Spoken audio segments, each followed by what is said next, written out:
നിർമ്മലേ, എന്താ ഈ കായ വറുത്തതിന്റെ കാര്യം? അമ്മയും മോളും കൂടി സംസാരിച്ചു നിന്നൊക്കെ കരിച്ചു കളഞ്ഞോ?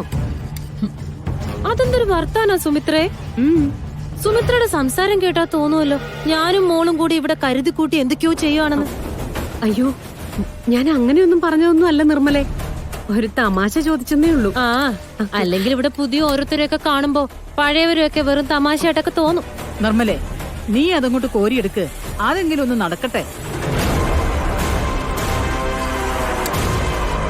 അടുത്ത വർഷം കീർത്തി മത്സരത്തിന് പോകുന്നുണ്ടോ? ഞാൻ പോവാതിരിക്കോ ചെയ്യും. അതിന് നിനക്കെന്താ? നമ്മൾ തമ്മിലുള്ള പ്രശ്നം ഇതുവരെ മറന്നില്ലല്ലേ? പക്ഷെ ഞാൻ മറന്നു. എനിക്കേ ഈ ചെറിയ ചെറിയ ആളുകളുമായുള്ള പ്രശ്നങ്ങള് മനസ്സിൽ കൊണ്ടു നടക്കാൻ സമയമേയില്ല.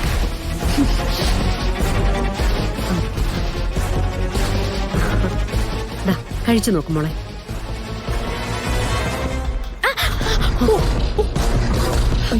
മോളെ, പുള്ളിയോ? കുഴപ്പമില്ല.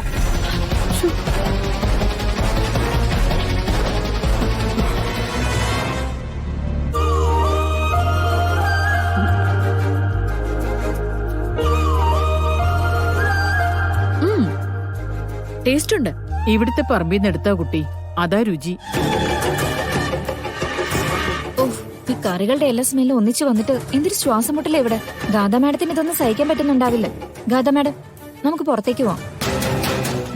വരൂ മാഡം.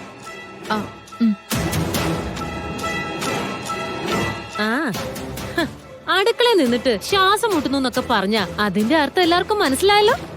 അടുക്കളയിലേക്കൊന്നും കേറാൻ ഉദ്ദേശമില്ലെന്ന്. നിർമ്മല എഴുതാപ്പുറം വായിക്കണ്ട. അയ്യോ, ഈ എഴുത്ത് അധികം ഒന്നും വായിക്കേണ്ടി വരും തോന്നില്ല എന്റെ പൊന്നമ്മേ. നിന്നോട് ഞാൻ പറഞ്ഞിട്ടുണ്ട്, അടങ്ങി ഒതുങ്ങി അമ്മയ്ക്കും മോക്ക് ഇവിടെ നിൽക്കാൻ പറ്റുന്നില്ലെങ്കിൽ എപ്പോ വേണമെങ്കിലും പോവാം. വിരോധം ഇല്ല. സുമിത്ര വാ. വരാനല്ലേ പറഞ്ഞേ? വാ.